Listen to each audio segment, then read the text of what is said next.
Okay, everybody, welcome back to OOFDAH, and we're just going to go over two topics that are pretty fundamental to gameplay.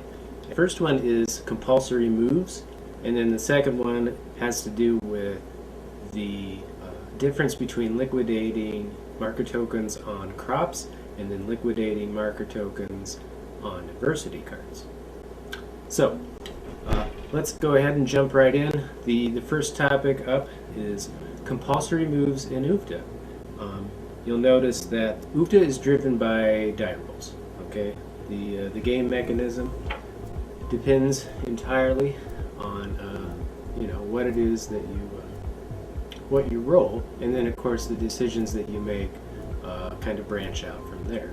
Well, OOFDAH has compulsory die roll outcomes, right? You roll the die, and there's an outcome. And that outcome has to be executed before the next person can play.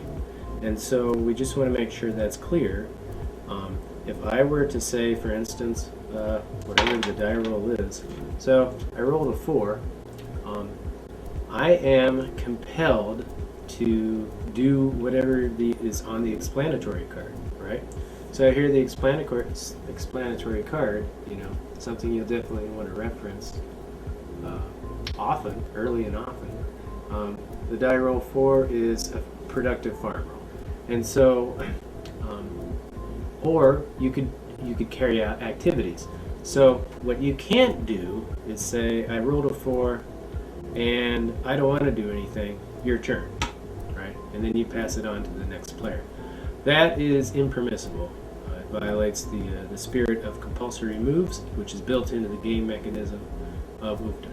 Okay, so that takes care of compulsory moves. The second topic I'd like to talk about in OOFDAH is a kind of a tricky scenario having to do with liquidation of marker tokens on crops. So here's our example.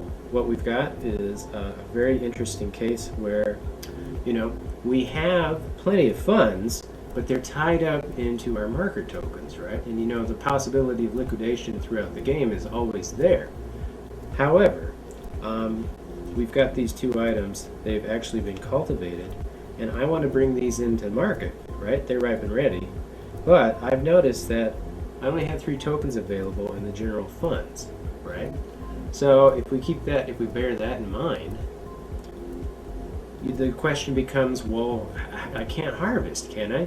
Because if I want to bring in these 2 crops at the same time, that's going to cost me how much? Experienced OOFDAH players? It's going to be 4 tokens, right? Well, I don't have that in the general funds, and so now I have to dip into liquidation. Well, that's all good and fine, except that normally when you liquidate something, especially if you get it down to, let's say, the last 5 tokens, we got the last 5 tokens here, right? Well, if you remove the tokens on something, the rule is, well, you have to lose the tokens and you lose the items. You don't get to harvest them, right? And so that's why we're trying to make this point. So in this particular case, it's not true that you lose the crop, and here's the reason why. Marker tokens placed on crops serve a special function, but once it comes time to harvest, that means you brought the crop to fruition, and it means that you can go ahead and you can collect the funds, you don't lose the funds, and then you can use those funds to pay for the harvesting of the crop, okay? And so that's a very important point to notice. Notice, however, that I didn't say you could do that on other phases of crop production. So let's say, we just planted these, and we have these tokens here, right? So now I'm like, hey, wait a minute, now I want to liquidate just so I can get to the next phase. But, let's say I want to liquidate for whatever reason, and then I want to cultivate. Well, in that case, you can't do it. And the reason is, you're not on the last phase of crop production, okay? Basically, the marker tokens stick to the thing that they're protecting throughout their maturity level. Well, in the case of crops, they're not mature until they're ready to be harvested. And so that's why, now if I want to liquidate, yes, I take this 5 tokens and the potatoes are lost. If I try to liquidate that. So you can't liquidate the last 5 crops, the last 5 marker tokens on either adversity cards or crops, because you'll lose them. You lose both, right?